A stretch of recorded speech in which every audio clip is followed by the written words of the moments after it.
And again, the creativity that food offers, but it's so fascinating to me because I love that it's creativity that only goes into making a thing that nourishes you in the moment. So many other modes of production for art are about producing something permanent, something to hang in a gallery, something to sell on Etsy, something to like, creativity is part of the like, and food is also part of capitalism and stuff too. But just the idea that you're making something, there's creativity, there's some good timing, there's a little flair of spice, there's don't walk away from your pan or you will burn it, something. And I do that all the time. And there's all of these elements that are involved in making this moment, and then it's gone.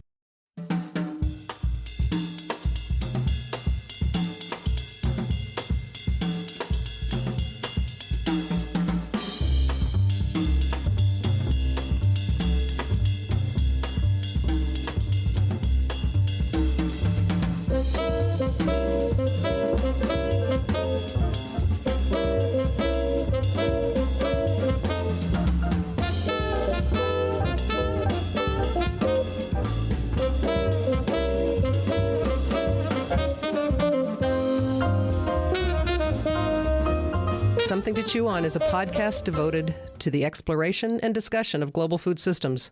It's produced by the Office of Research Development at Kansas State University. I'm Maureen Olevnik, Coordinator of Global Food Systems.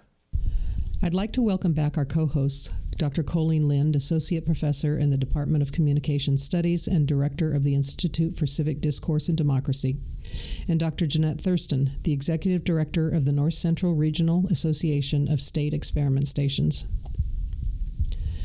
Poetry provides a conduit for engaging readers in fostering feelings and understandings.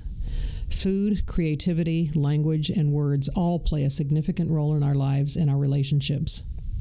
In the latest episode of Something to Chew On, Dr. Traci Brimhall, professor in the Department of English at K-State and Kansas Poet Laureate, shares about her passion for poetry and food. She draws a connection between the two and shows that the humanities, including poetry, fit into so many places within our food system. Dr. Traci Brimhall, I would like to welcome you today to the podcast Something to Chew On. We'd like to start off by asking you to give us a little background about yourself, how you came to studying poetry, and what brought you to Kansas State University. I think I've written books ever since I can remember. I would fold over pieces of construction paper, draw a walrus on it, call it walrus, and then there would be something inside about a walrus. So I feel like the books and the writing have always happened for me.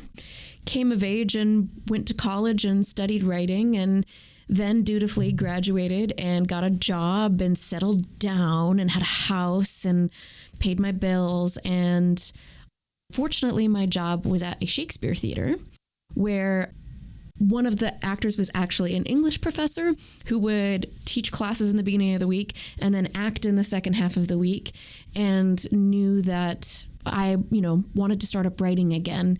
And so he would just leave books of poetry in my work mailbox. So they'd be performing their shows. I was the box office manager, and I'd sit up front and read books of poems and feel alive again.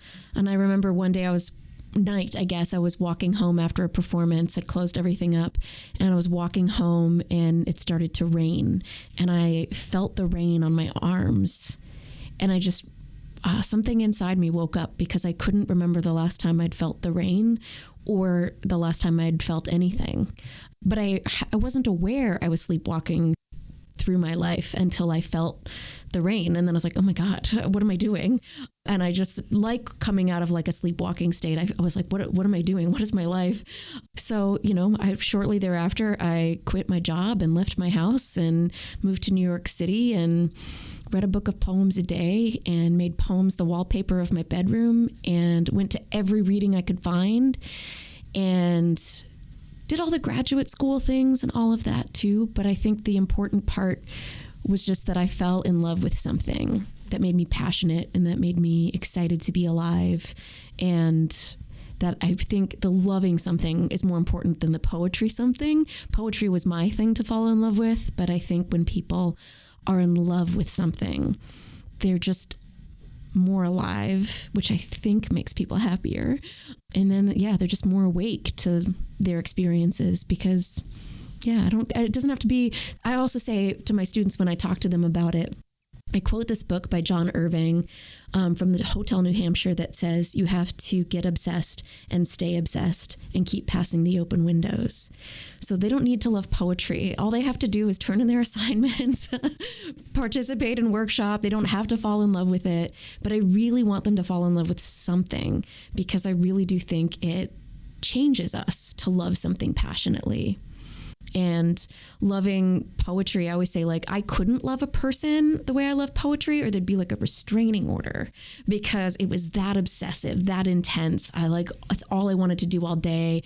Anybody would talk to me about poetry. We'd go out for coffee and stay up till 3 a.m. in the village and just talk about poetry. And that's all I wanted. It's not healthy with a human being, which is why loving something, having a purpose, is so lovely and fulfilling. And it can keep paying you back as much as you want to keep pouring forth into it. So I just, I loved poetry, went to grad school, and then applied to the jobs that were open as I finished grad school. One of which was here at K-State.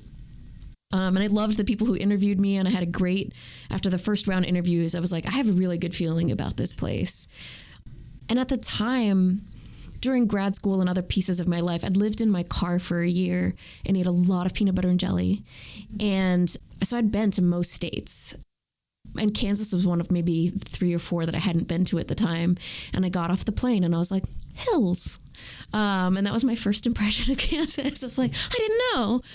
But yeah, I interviewed and I got the offer, and here I am. This is my 9th year here at K-State. Thank you. That's a great overview and a good background. I'll start out with the obvious question. I think of the food system in very broad terms. I think of it as being very complex and including so many things that probably most people don't. So I'll ask you the question: how does poetry fit into the food system? I think when I do my talk as poet laureate that's about food, it's called Memory Feast. And when I was reading all of these poems about food and figuring out what did I want to say about food and poetry, and what did I think connected those two, why was I interested in that, I looked at all these anthologies. Some would organize them by season or by type of food. And I was like, there's clearly tons of poets writing about food. The fantastic poet Federico Garcia Lorca said, a poet is the professor of the 5 senses. And I was like, what is it about the sensory nature of food, cooking food, eating food, that is appealing to me, that gets everybody writing it? And when I give my talk, my menu of my talk is I talk about relationships, food and the relationship to the self, food and our relationship with others, both the living and the dead, and food and our relationship to land. So that might speak more directly to food systems, but certainly our connection with others is part of how food gets shared and shipped and all of these other things. But the first poem I read in a poet laureate talk about food is this poem by Mary Oliver about picking blackberries on land that no one owns, is a line in the poem. And then we end up back at the end of the talk, back on land and our relationship to it, and poets who can't grow tomatoes, as well as poems about 7-Elevens, poems about Yusuf Komunyakaa has a great one I like to include about sugar. And I use that to sort of talk about sometimes our disconnect for some people between food they're consuming and how it got made and who made it and how it got to them. And so, again, just being thoughtful and reflective on the foods you're consuming, where do they come from, who grew it, who picked it, all of that stuff. So for me, it is very much about relationships. And so it's its own kind of system, thinking how it connects us. And again, I'm very attracted to poems about meals made for the dead and how we remember people who have gone through food and recipe as well.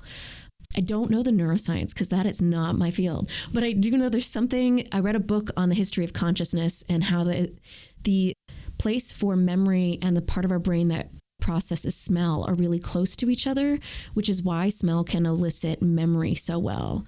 And so part of what I'm interested in when I talk to people about food is how quickly they start to recover these memories of one guy was talking about food in the military, and like other people were recovering all these other like lunch boxes as children. I mean, that far back for people, food memories all of a sudden could just come up really fast. And so then they're connected to themselves, their stories, and then it starts being connected to other cultural stories, familial stories. Yeah. And again, it's one of those things. I like it when people wake up, when they pay attention, when they feel extra alive. And I think food and poetry kind of helps do that. Traci, you started off by saying that, this obsession that you have, and you'd love for other people to have that obsession about something, if not poetry, then, and obviously not all of your students or not all of the people that you read for are going to get obsessed about poetry. So I'm picking up that we learn something from poetry. Perhaps we learn about these relationships, for example. But I don't think that poetry is a pedagogical tool either, right? Can you kind of talk about what's in the middle there? If it's not, we're not going to be obsessed by poetry. You're not teaching us something with a poem. What happens when we read or write or hear verse? Okay. So I think maybe I do think that poetry is a pedagogical tool. Okay. In that, one of my greatest frustrations as a person who's passionate about poetry is the way that often it is taught that there is a puzzle. And if you don't figure out which path Robert Frost took, you get it wrong. You failed this essay on Robert Frost's paths, and you're bad, and you're not smart. You didn't figure it out. And one of the things I push so hard that I'm so passionate about is that John Keats wrote this thing about who was a famous romantic poet. When you're in the lake, you don't try and solve for the lake. You're just in the lake. You're just having an experience. And I think people going to poetry to solve it reduces it, because also if a poem can be reduced to, you take the left path every time, that's a terrible poem. I feel like if it is a pedagogical purpose, and the thing that I want to promote is that poems should not give you answers, they should give you good questions. Because I do believe that the thing that unites the arts and the sciences is that we all have one foot in the known and one foot in the unknown. And it should be making us quest and question and live through our questions and figure out what the next one is. And so in a memory feast talk too, I'll be like, after this poem, my questions are, why do I feel, my relationship to somebody ends just because they die? Because we'll read this poem about a ghost eating peaches. And I'm like, yeah, what's that about? And how can our ghosts still visit us? And just keep it asking questions. And they're the type of broad questions that don't lead to theses and experiments and conclusions, but they're the type of questions that I do think are still useful towards living our lives. And John Keats also said that part of what he loves about poetry is the feeling of negative capability, which is about being within something without the irritable reaching after fact. And so this idea too that you can dwell in the not knowing and the unsureness. Before this talk began, or this conversation right now, we were talking about bus notifications and knowing where our children are. And just, we're so used to knowing where people are, being able to reach them. We no longer can just exist being like, I wonder where they are right now. We've got GPS trackers on them and we can know so much, or we can wonder and pull out our phones. And who did say that quote? Was it Mark Twain or Oscar Wilde? And we can just, look it up. We're so used to being able to have answers or find answers quickly. And I think our culture has gotten intolerant of not knowing. People want to be sure. They want to have an opinion. They want to get the facts. But to just question, to not know, I think that's what we hopefully experience in an art museum or hearing verse. So it's pedagogical, but not in the traditional sense of you're learning things. You're experiencing something in a way that might spark a realization or a new question or a new something. I mean, I hope so. That's always the shadow syllabus, is like to keep us thinking, keep us engaging. I can't make a learning objective. Are you more alive now at the end of 15 weeks? Have you mastered this thing about, can you identify a metaphor? Can you use figurative language in this way? Can you talk about form, structure, and line breaks using the language of craft, right? So there are still pedagogical things that happen that we could say we didn't know this day 1 and day 15 or week 15. We can use this language. We can talk about things this way. But I mean, hopefully most of us weren't like, I just can't wait to package all of my knowledge into 15 weeks of measurable outcomes. Or maybe people do, I don't know. But yeah, I think secretly all I want to do is help hang out with 20-somethings and think about what it means to be human. It's really all I'm secretly trying to do. I don't want to presume that I have it all figured out, but I love to ask questions, and I'd love to listen to their questions and help them ask the next one, because I think that's mostly how we live our lives, is in a state of unknowing and needing to figure out what the right question is to take another step in our lives. Very nice. Well, it's great to meet you. And so I think I read that you have been identified as the Kansas Poet Laureate. Yes. Am I right about that? Congratulations. Thank you. And I think we're all hearing why. So my question for you is, what do you have planned? Because I believe it's a 3-year term. And so what are the kinds of things that you have planned? I know there's a lot of extension and outreach as part of that role. Yeah, they let me mostly decide what I do. That's great. But focusing on food and poetry is part of what I want to do, is think about these relationships, talk to people about these things. And whenever I give a food talk, I always ask, is it okay? Can we make it a canned food drive? And I always look at statistics within Kansas, and then I'll pull up the county statistics on food insecurity. And we'll talk a little bit about that at the end of a poetry talk. But we also do like a little writing exercise, and I get people thinking and writing poetry as well. But my 2 talks are on wonder and questions and on food. And so I mostly just get to choose what I do. There are certain parameters to the role. But so I'm the one who decided themes of my talks. I'm the one who gets to decide some of the other steps I take. But what I would like to do to keep pursuing food and poetry is looking for other ways to make that connection. Like, I'd love to bring poetry to the state fair. I'd love to do other things to, because I love the margin notes in my mom's cookbook, which aren't poems, but these other ways too of thinking about, food and memory, food and feeling present, food and all of these, and poetry and what they have in common. Pablo Neruda said that poetry is like bread, and that both nourish us and should be shared by everyone. It should not be excluded by race, gender, class, any of these things, that these are things that should nourish us all.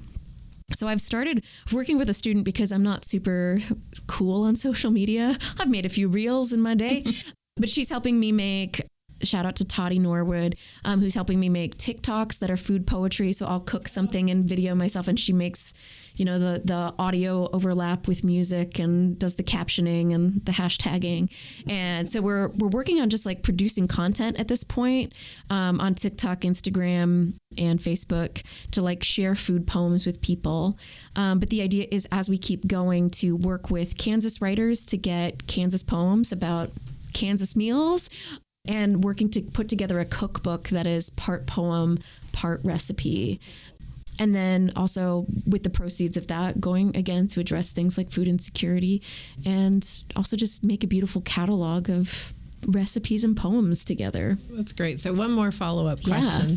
So thinking about the poems that you've written, maybe one of the first poems that you had, what was the memory that inspired the line about food in your poem, or if there was a poem that focused on food? I don't know if I can remember. Okay, so I thought I was going to be a novelist until I had my first poetry teacher.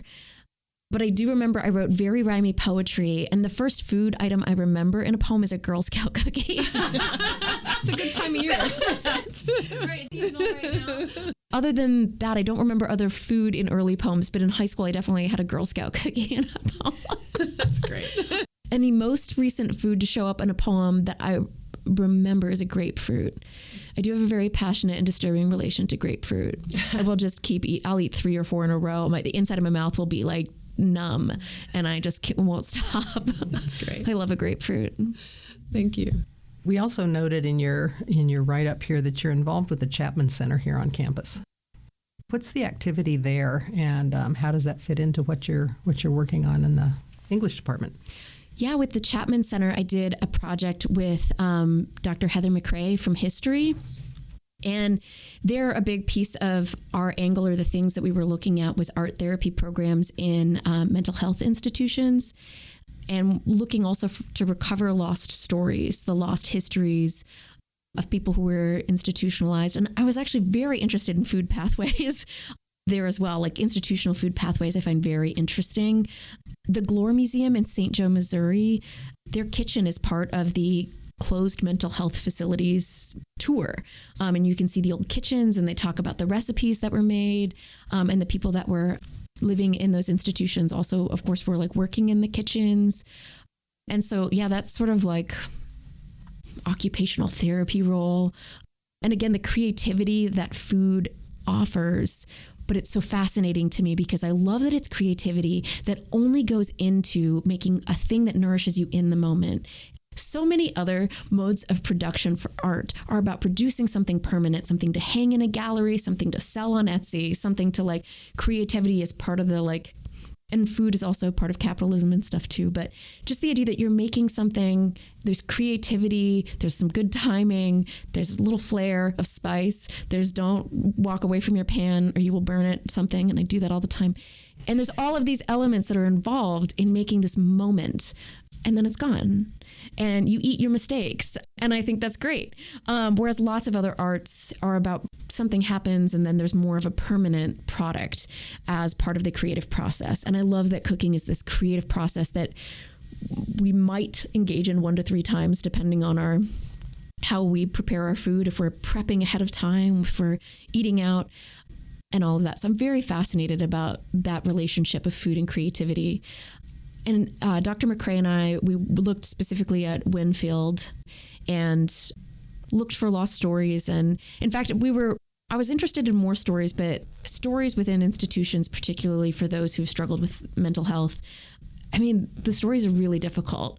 There's great, beautiful stories, especially in the realm of art therapy, but a lot of the other stories were too difficult kind of for me to spend too much time with. So I ended up writing about the music program and the theater program and other ways in which the arts were an important piece of programming within mental health institutions, because we were interested in the legacies and the histories of mental health in Kansas. Interesting. I've seen too that you have written several books. Mm-hmm. 4? Do I have the number correct? Yeah. You've got 4 out there, and plus 1, a children's book. Yeah. Can you talk a little bit about the children's book? Yeah, somebody just asked me to write it. I was like, I'm not a children's book writer. I don't know anything about it.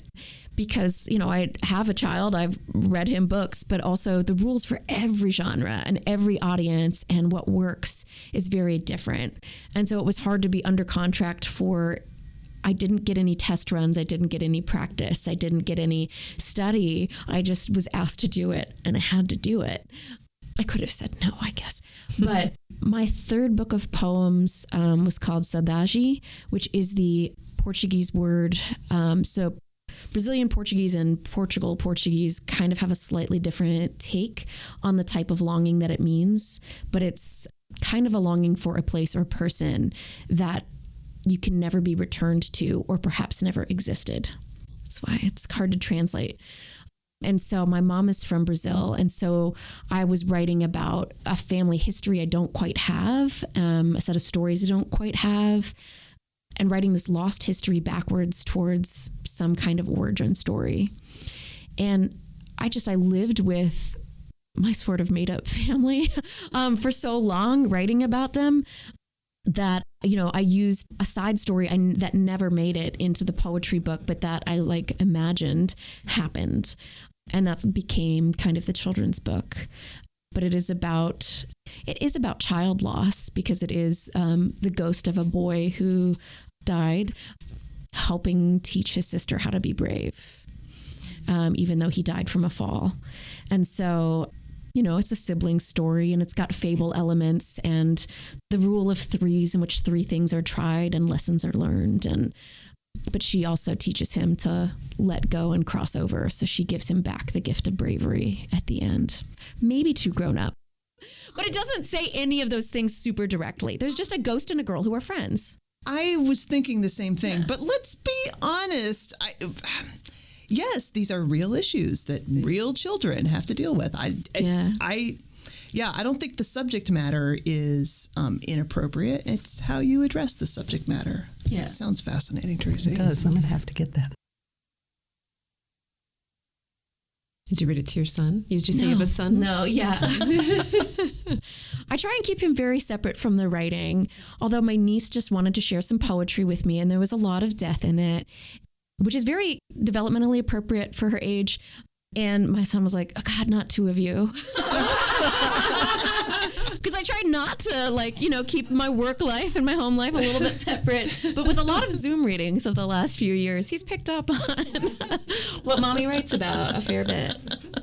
I'd like to go back to food and poetry, talking about how the creative output of creating a meal, how that's more ephemeral than most kinds of creative processes. Maybe think about how much more accessible and democratic and egalitarian it is, too. Was that sort of your intention when you put together your Poet Laureate application, was to make poetry accessible? And have you found that to be working in your time serving in the role so far? I mean, it's been a month and a half, so I think I have a lot. Oh, wow.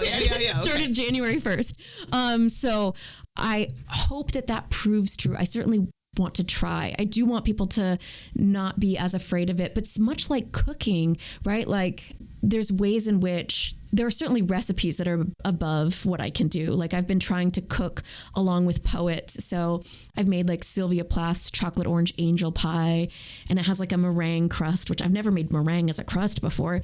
And I made Emily Dickinson's coconut cake earlier last month. And I've tried Maya Angelou's recipes. That woman could cook. That's not cooking. That's like chef stuff. Like I can read a recipe and I can follow along, and I've done subscription boxes for baking.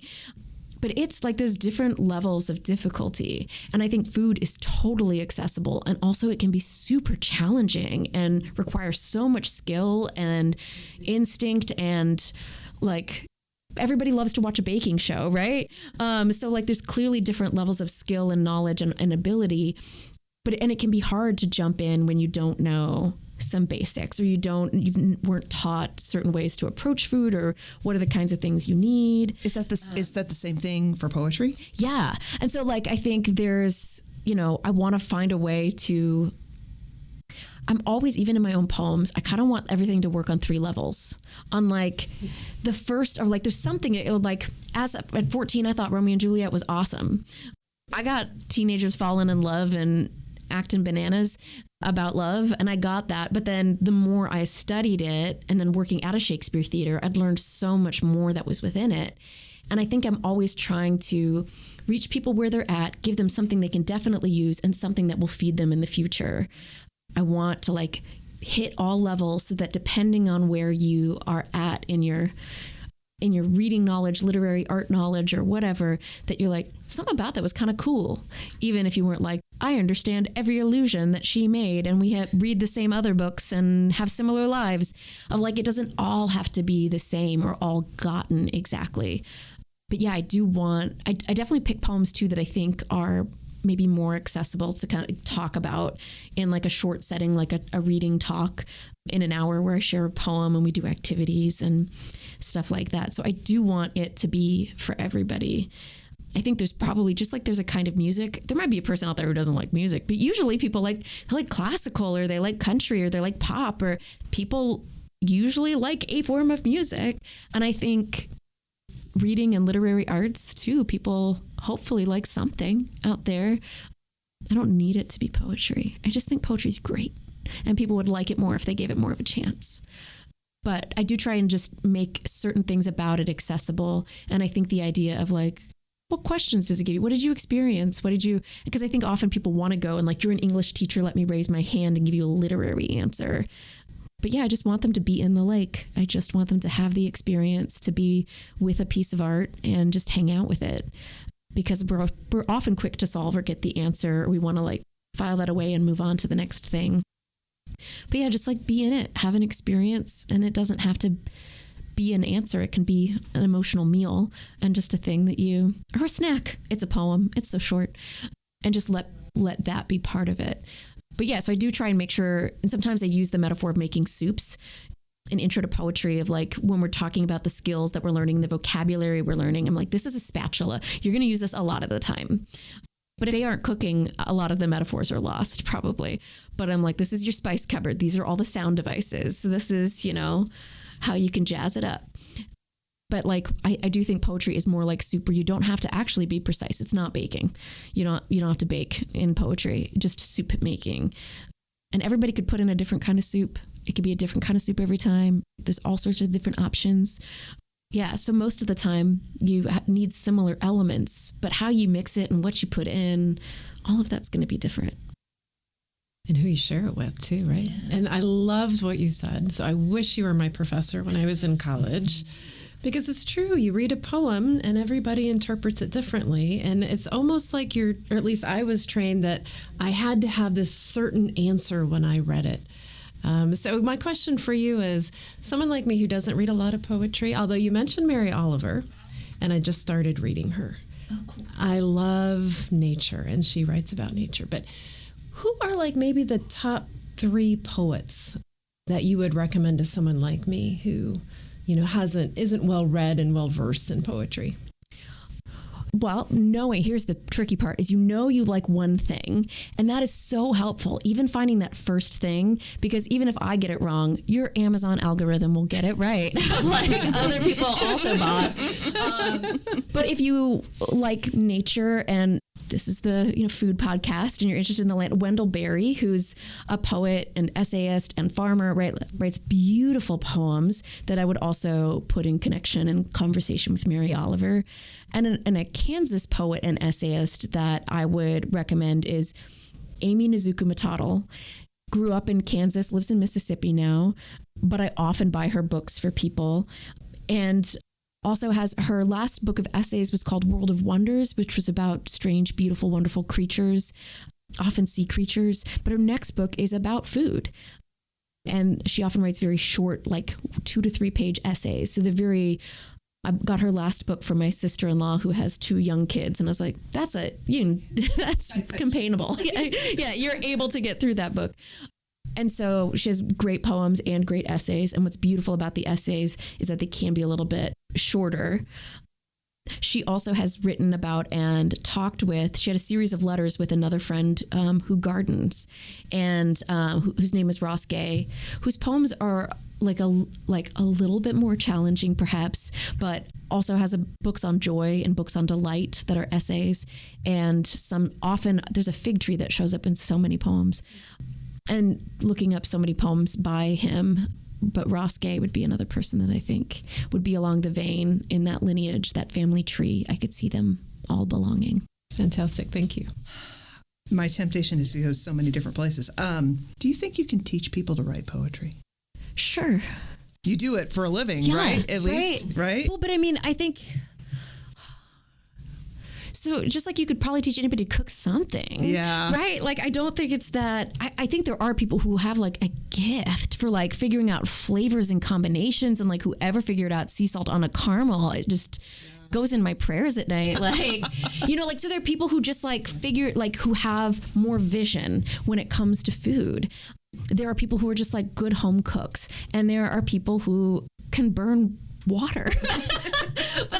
But I still think there's hope for that person. But for the most part, I think most people can cook tacos and spaghetti and like some very basic things, to feed a table of people. And even if you don't excel and if you don't become that executive chef, you're gaining something. Is it the same thing that we gain when we dwell in the lake, when we experience that event? I mean, what I'm trying to get at is, should we be pushing ourselves and our students, and maybe even the scientifically minded ones, to try writing poetry? I think at least create something. I pick up a new hobby every year because it helps me stay in the habit of failure. So last year was baking. I did get pretty good. I still can't make a macaron, but that's okay. But every month it would be something elaborate, as well as like weekly, I just like make another batch of cookies and figuring out, I did use too much butter, or just like the scientific process of doing a similar recipe over and over again. And also the America's Test Kitchen approach, but also the like trying fancy things, feeling capable, failing and figuring out why I failed. And also, like, I did watercolor. I think it was that just the year before, because it was a pandemic year. So many years. Also, the lesson kept being the same, which was a mistake I made just yesterday in my life about, like, just be more patient. And often creativity teaches me that lesson. Think I'm a poet because they go pretty fast and you can keep going. I'm not a novelist. And so I think creativity is so useful because it teaches me so much about who I am as a human. It gives me transferable skills to other things. And frankly, just staying in the habit of failure is so helpful for me in the rest of my life. I'm really glad you went there. I didn't want to ask about sort of like the practical benefits of writing or reading poetry, because I don't think we should have to have practical benefits necessarily. Yeah. But you're speaking to them well. Can you think of any others?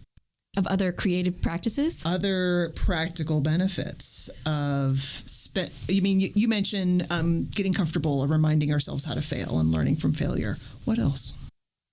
I do think that, okay, I'm not a neuroscientist. Again, disclaimer, you are not listening to anybody who's studied the brain. But I was listening to an audiobook about neuroscience and trauma, and it was saying that creativity is dissociation, which we often associate as in a negative way, but that this is positive dissociation. This being in a flow state is the more positive version of a dissociative state. And I think it is, just like dream states, I think you are working through things or things are happening, even if, again, I love cooking because it's not about producing something that then I sell or then I publish or then I hang on a wall. It's just about being in that state and getting away from feeling like logical list making, whatever is the best way to be or only way to be. I do struggle. My son asked me in the car the other week what I wanted to work on in myself as a person. And there was a nice long list, but I settled for one that was appropriate to share with a 9-year-old. And I said, buddy, I just need to rest more. I'm really bad at just allowing myself to rest. Lots of people, it's common to say you can't pour from an empty cup. And I just think creativity is a way in which I feel restful even while producing. Like, I've learned to crochet. I've learned to do all sorts of things badly or moderately okay. But just the fact that I've gotten to learn, I think these things are related. Or as I learned something new, like when I was learning watercolors, like how to be a much better teacher because I just figured this out. I think it does give us other practical things, but also, isn't it so beautiful that maybe it doesn't have to be practical, or that like the rest that it gives us, the creative association that it can give us can be, really. And I think creativity actually for other people who are logically minded, all of a sudden the equation is like, oh my God, this thing is related to this other thing I've been studying that I didn't know was related. And so I think of creativity as a muscle and just letting yourself associate more or see connections in unexpected places. I'm absolutely convinced that science education and humanities education have to go hand in hand, but I've never taken time to really think about why. This is exactly why. You can't solve scientific problems without having creativity, and vice versa, I'm sure. Yeah, my partner's in the sciences, and always there's this I have the data, but now I need to figure out the story. Mm-hmm. And I still feel like story guides so much of what we do, of figuring out the story, the meaning making, the connection is still a major part of how we operate, no matter what our specialty is or our primary area of focus. I so appreciate that so many of these benefits that we're talking about, you're framing them sort of like as personal growth, personal revelations, personal experiences. Why does Kansas have a poet laureate? There must be a social dimension to this. What is it? Okay, so what's fascinating about laureateships is that they're totally different state by state, and not every state has one. So it really is a decision. And there's some cities who have, like San Antonio has its own poet laureate, and Santa Barbara has its own poet laureate. So cities can decide to have a laureate. There are also the Denver Botanical Gardens, I think, has a laureate. The New York City Zoo has a laureate. And so I think, laureateships traditionally were just and now it's a poem for the Queen's birthday, right? It's just you had a patron and you just did poems for their events, and that was kind of the gig. And so I talked to a friend who's a state laureate at a different state, and in that state, the requirement is just 2 events a year. Mine is more. So, and it's interesting because it is now through Kansas Creative Arts and Industries Commission, which is housed under like Commerce and Tourism. And then that was obliterated under one governorship. And then the laureate was free floating because they had this title still, even though there was no more job. And then Humanities Kansas took it up. And then when Kansas Creative Arts and Industries Commission was reestablished, then it went back over there. So it is like there's a governing body that operates it, but that could change based on who's said this is our laureateship. So each state might have a different number of events or certain things that are part of the gig and what somebody has to do. But I think every city, every state, and the National Poet Laureate, who used to be called the consultant to the Library of Congress, and now we call it the Poet Laureate of the United States. I love that your point, which is, I hope this is what you're making. Yeah. Please correct me if I'm putting words in your mouth. Ha ha ha. That there's a cultural dimension to the Poet Laureate and what that entails. And that seems so Kansan that we would work you to the bone to be the Poet Laureate of Kansas. I could say no. I try saying no. I'm just not very good at that. But I also think it's very Kansas that it's about the people, right? And poetry for the people as opposed to poetry for a patron saint of Kansas or anything like that. Yes, where the people are the patrons in this case. Yeah. And so it is like finding. I get a lot of invitations, but also then pursuing doors that aren't yet open or people who haven't thought yet about ways poetry could be a part of their programming. Or I love the people who knock and I'm like, oh, this is such a cool idea. Yes, I'll be involved. But I also want to find like if it's about poetry and food, what could I do down in Dodge City to talk about poetry and food? And so I'm interested in, again, everybody knock away. We'll do stuff. We'll hang out. We'll put poetry in parks and we'll do library events and we'll do all of these great things. But that's also, to some extent, ends up reaching the built-in audience or the audience that's already interested. And how do I find people who don't know? They might like language and be interested in words. How often do you find yourself just reminding people that they already are interested in language and have a relationship with language? I mean, we don't celebrate poetry as we might have 100 years ago. In our previous conversation, you turned me on to the essay that you wrote about Amelia Earhart and her poetry. And I was really taken by how, in your argument, essentially, you're saying that these two sisters communicated through poetry. Maybe that was somewhat rare, but I just have this maybe nostalgic conception that poetry used to be a bigger deal. But we're still surrounded by poetry, are we not? Yeah, and so much language play. Like what goes on with memes is cool from a language standpoint. And one of the things I'm trying to get my students to realize and be down with is like, why isn't Spider-Man in more poems? Why isn't the YouTube, like I watched a YouTube video now that's showing up in a poem and like just more things that come from more different places and not the stars, the birds. I do always put birds in poems. There's so many birds, but also I want the other ways because I think language is changing most in these sort of like virtual spaces. And that should show up and that's cool. And the way you're texting your friend is cool. And one of my favorite activities is actually to give them stanzas of emojis. So they're just like, I just type a bunch of emojis, screenshot them, and then like translate that. Because it's all images ultimately. But then you're turning, some of these words we know, but other images, we might interpret that differently.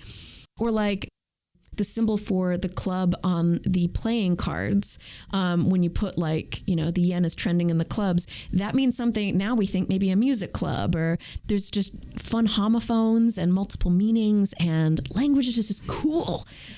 And I want them to realize, to delimit what they think poetry can be about. Because anything that they're curious about, anything they've experienced, anything that they love can and should be in poems. We've got, I think he's retired at this point in time, but there was a cowboy poet that worked in the geography department. Very, very good. And I know my sister's close friend that lives in Nebraska is a full-on rough and tumble cowboy. And he taught poetry at a small college up there in Nebraska for years. So it's not the flowery all the time type of things. And the other thing that I just wrote down here was hip hop.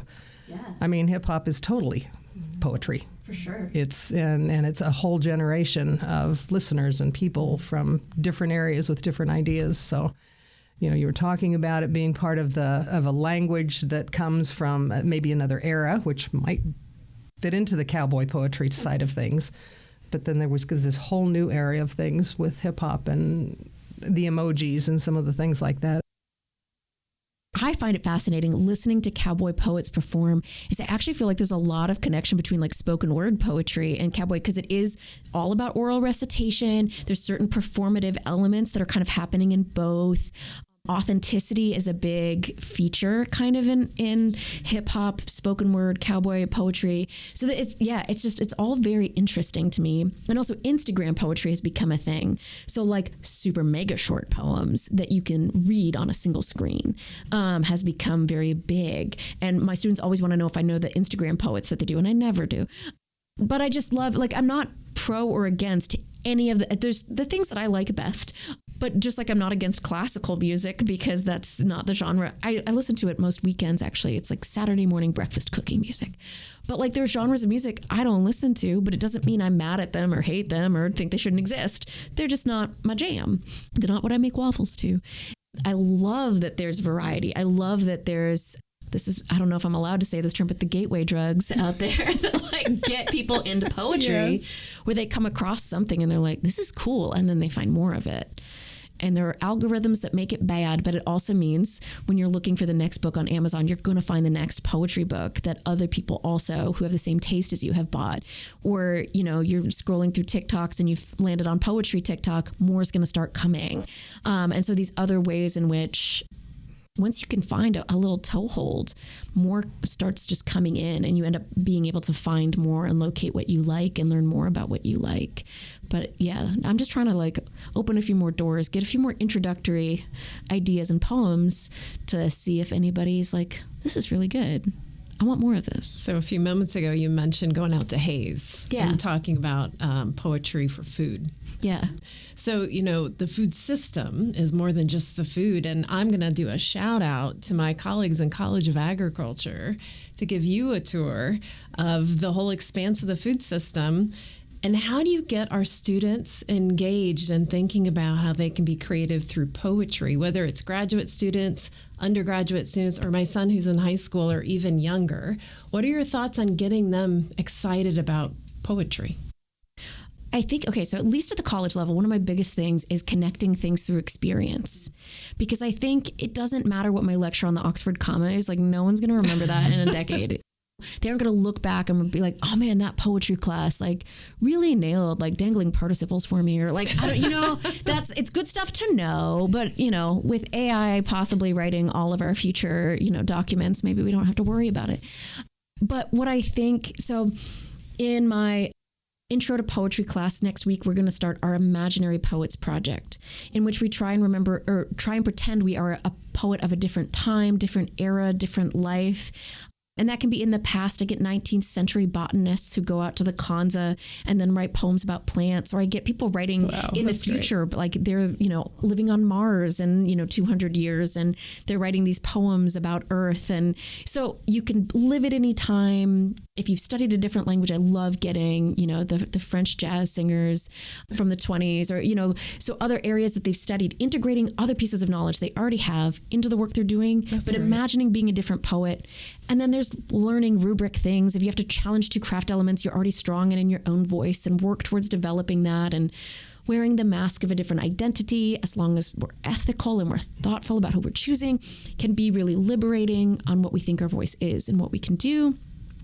And then the advanced class is starting their collaboration quest, and I've booked things across campus for us to do. We play with the Legos in the architecture building, and then their Lego minifigures turn out to be like star-crossed lovers, and they have to explain their world that they've built with the Legos and who their Lego figure is to the other person, and then they write love letters back and forth.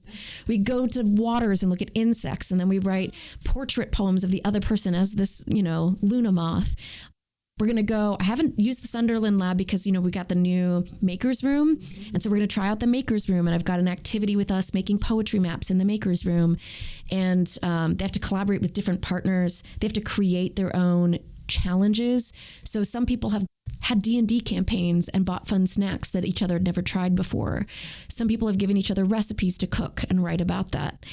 My favorite one was 2 students who shared personally with each other, and students do not have to, but then they wrote a letter to the next person to love their classmate and what they needed to know to love their classmate well. And it's like the most, I didn't come up with that. They came up with that. And it's meaningful and beautiful. And the more I feel like I can foster connections for them between other class material with each other, a better understanding of themselves, and create opportunities to have experiences. And again, seeing their whole world, the whole campus, every meme they look at, every part of their life as worthy of a poem, as worthy of the attention and craft that a poem lets them express, then hopefully the more they might want to do it again in the future. And boy, that approach sounds like it would work for all levels. Yeah, I think it's really, I also just like to play with the Legos. I think Legos are great. So one last thing I want to share. So very first graduate committee I served on was in engineering at another institution. And one of my colleagues, one of her prelim questions was for the student to write a poem. And so, in thinking about, we have a 3-minute thesis competition. Is that today? Yep, that's today. Any thoughts of maybe a poetry competition and engaging our science side of? I think we got to get that started because the NSF used to have a dance your dissertation. I don't know if they still do. Oh my. But dance departments would work with the science departments and produce a dance your dissertation entry. And there was a national competition to explain scientific concepts through dance. That's cool. I know. See, they're like all of these things, these initiatives have been tried. It's just figuring out how to create the systems, the structures that allow for collaboration between departments and let this happen. So I've visited wildlife ecology and talked about bird poems, and the Dr. Allers that I worked with had students work on poetry, has also done stuff with watercolor. But again, like it's the idea of like paying really close attention to the birds that you're seeing. And also when they had to write a poem about the scientific article, what were the things, again, it was like you had like a 3-minute thesis. You had to pick up what was most important. You had to pay more attention to, condensing material into how are you making sure you're representing it accurately, but what is the aesthetic element and all of these various things that went into how do you turn a scientific article on birds into a poem. Wow, that is fantastic. We did do a global food systems poetry competition here on campus several years ago, and I think COVID probably broke that whole chain of events, but it was a lot of fun. Again. I think there's a call to action right here. Yeah, no, it was fun, and we had some really interesting, fun people submitting poems to that. There was a student and a faculty group that each did, and it was a lot of fun. And then there was a recitation in the union. People read their poems. It was cool. It's good stuff. Yeah. Are there any last questions from either of you or anything that you would like to ask us? No, I told you right before we began, I was like, I'm sure this will come up in conversation. And then it never came up in conversation. Was that like one of the things that got me interested in doing food and poetry as like a thematic idea?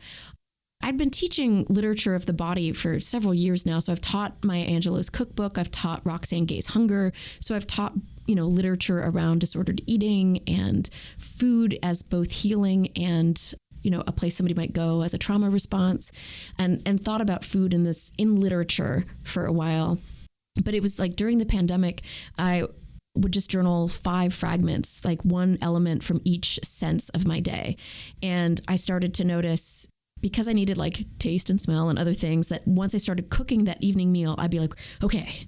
And I just like really feel the paper on the garlic and then its smooth slipperiness. And then I would just like really like the onions and the olive oil in the pan, like, but what is that smell? Like how can I describe that? And I would just be very deeply present in that 20, 30 minutes of preparing a meal, that it just kind of it built a beautiful like habit in me of just being very present.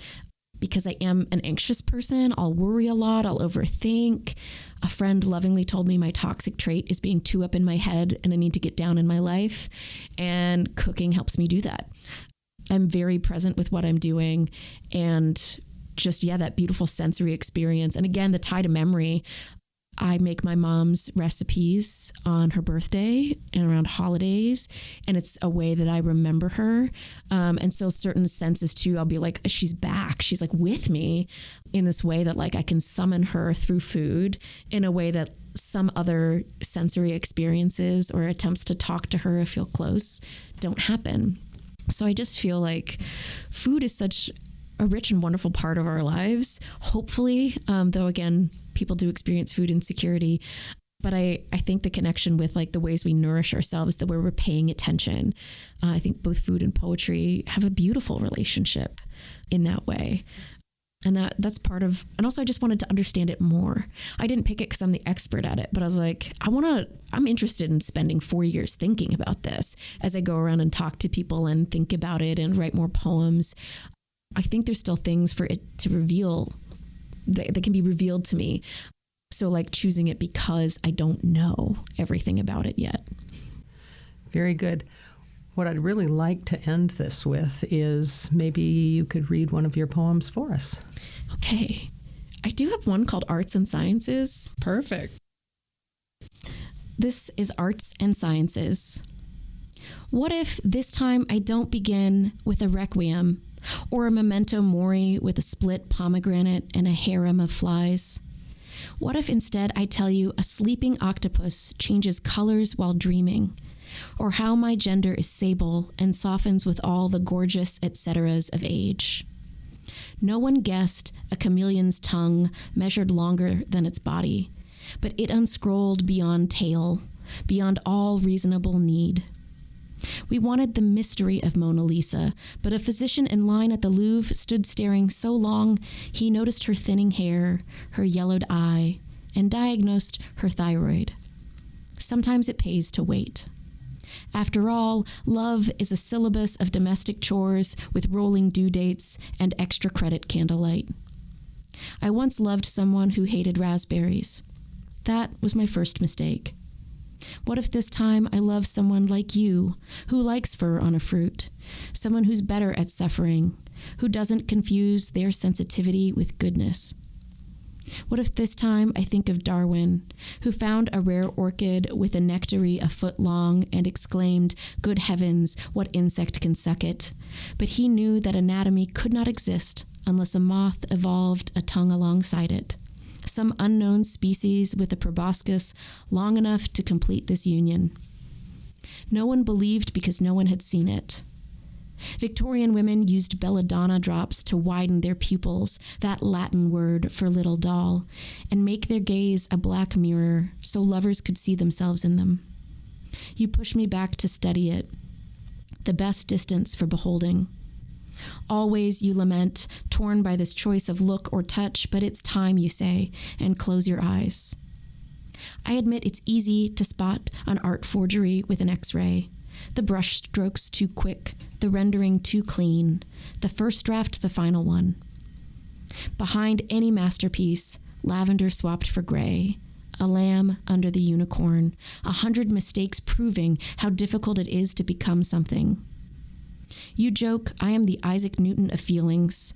I can predict failure's orbital speed, can calculate the chess of silence and confession, or even the path vines will take to injure the brick. It's a gift from my last love who made a study of his wounds, made me balletic, a cat burglar in a house full of eggshells. What if this time I can't see it all coming? Not the coup dressed in Fahrenheit, not you dressed as Aphrodite, not how I could ever trust your marble hands, cooling the twin crescents of sweat beneath my breasts, marveling at this wealth of apples. Very good. Thank you, Wonderful. Traci. Yeah.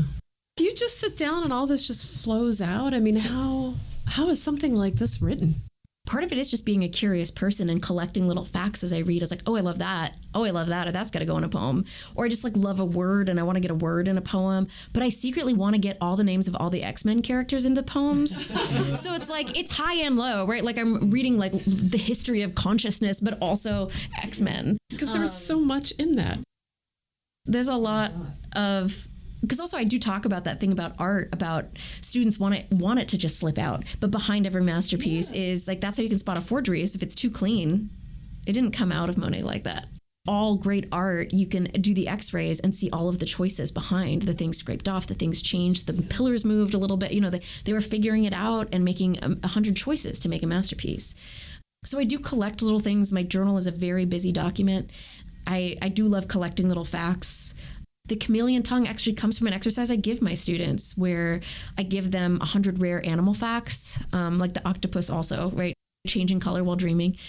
Because I like it when both the brain and the heart are both clicked on in a poem, where like you're thinking through something and you're feeling through something and there's like intense emotional stuff, but there's also deep thinking in it, or like even just facts. Because I wasn't convinced I was very smart for a long time. And so I was like, I can just put facts in a poem and people will think I'm smart. I can trick them. I don't think I'm unintelligent, but I think I do have a better emotional intelligence than a like Jeopardy intelligence. But with the poem, you have time to put all those Jeopardy questions and facts into a piece. That one got drafted pretty quickly, but I already had all of the pieces. I just then started putting it together. It's amazing how you weave it all together. Mm-hmm. I mean, Exactly.